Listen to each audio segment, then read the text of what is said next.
that we understand a little bit about revenue fraud and the symptoms, how can we actually go actively looking? Go find those fraud symptoms and therefore maybe find a fraud. That's what we're talking about in this video. All right, so we don't want to just by chance stumble across symptoms. We want to go out and look for them. All right, so there's some stuff we can do to proactively search. All right, so when we're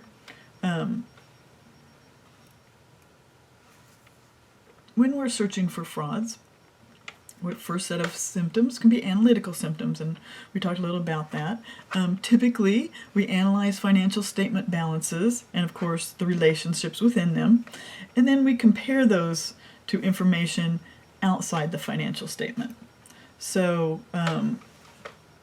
here's kind of a summary of what that means. You can look for unusual changes in balances, look for unusual relationships from period to period, compare financial statement results to similar firms, compare to financial or non-financial. Like we talked about the non-financial performance measures. Compare.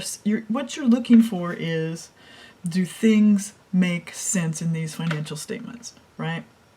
If they've had a certain account receivable turnover over the last 5 years, and all of a sudden that changes and there's getting a lot less account receivables paid, something's up, right? So that's what you're looking for, those unusual relationships. Sales are going up, but number of customers is going down. That's an unusual relationship. It could happen, the few customers you have could be buying more, but that's certainly a symptom, right? So those are the kinds of things you're looking for. Okay. How can you actually go look for accounting symptoms? Well,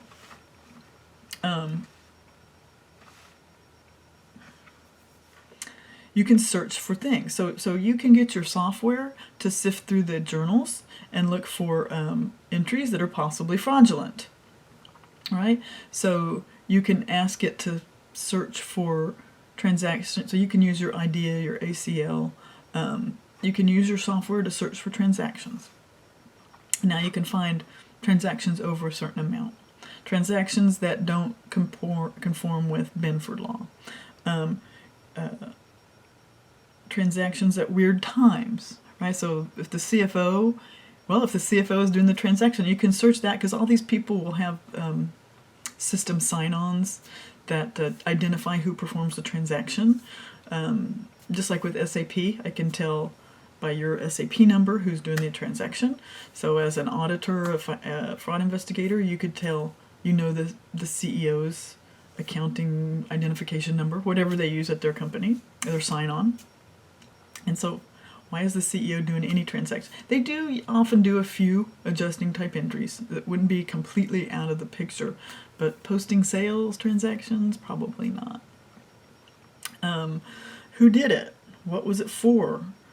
When was it posted? So remember, if they're doing fraud, it's probably coming at the end of the period, right? So look extra hard at those transactions that are in the last couple days of the month.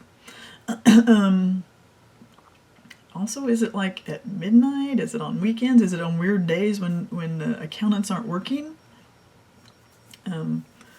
Where was it posted?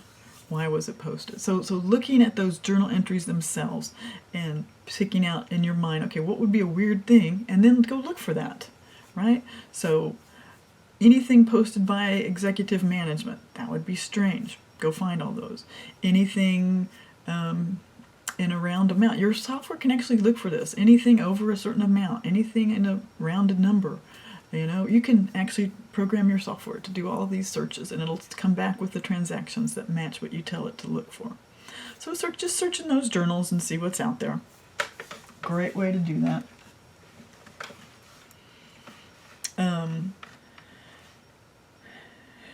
Look and see if the fraud triangle could be in play, right? You're looking for opportunities, right? Looking at the controls. You examine the controls.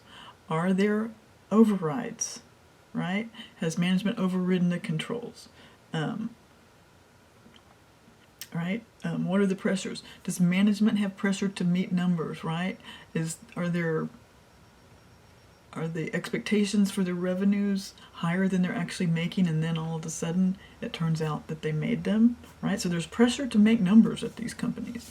So that's the pressure. So look for that. So how can you actively search for control symptoms? Well, you see what controls are in place. Look and see what's been overridden. Look at the environment. You can ask around. You can see, does it seem like they are very control conscious, or do they like ignore controls? If they're very conscious of controls and they have a good control environment, then you can feel better and less likely to have fraud than if they're like, oh, we don't pay any attention to the rules. You can look for lifestyle symptoms.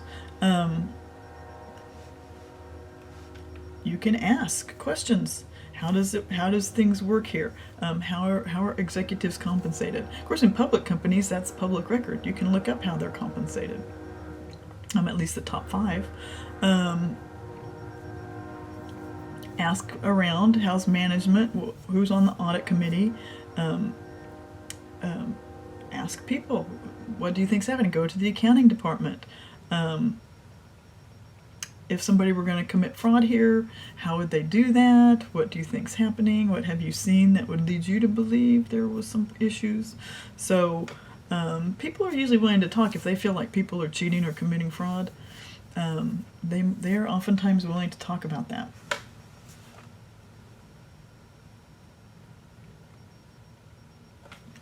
And of course, tips and complaints. So where you're looking for the fraud, I would go to like customer service department. If they have something where there's a department where they're receiving complaints about bills, all right? So if there's some kind of lapping scheme, kiting scheme, false billing, channel stuffing, then customers will complain. Hey, I got my statement this month and it's wrong. I made that payment on such and such a date and you're saying I made it on this date. That would indicate lapping, right? So you can go to the customer service department. They're just customer service people. They're, oh, I'm sorry, I'll fix that, whatever. So they don't have any reason to have a problem with it. They're just fixing things. But you might go there and realize, hey, look at all these complaints. Is this how many complaints there were last year? Oh no, complaints are way up, right? So you can go to customer service. You can go there, hopefully, if it's a public company, they have to have a way for whistleblowers to blow the whistle. So you can go to that area and ask, hey, have you been getting any whistleblowing in? Right? And then, once you've looked for active symptoms, if fraud is going on, you're gonna find some fraud symptoms, right? So now you have to figure out, is that fraud or is it some kind of error or what's going on, right? Because it's certainly, you can certainly have a mistake in a bill that has nothing to do with fraud, right? So now you need to go and drill down even more, right?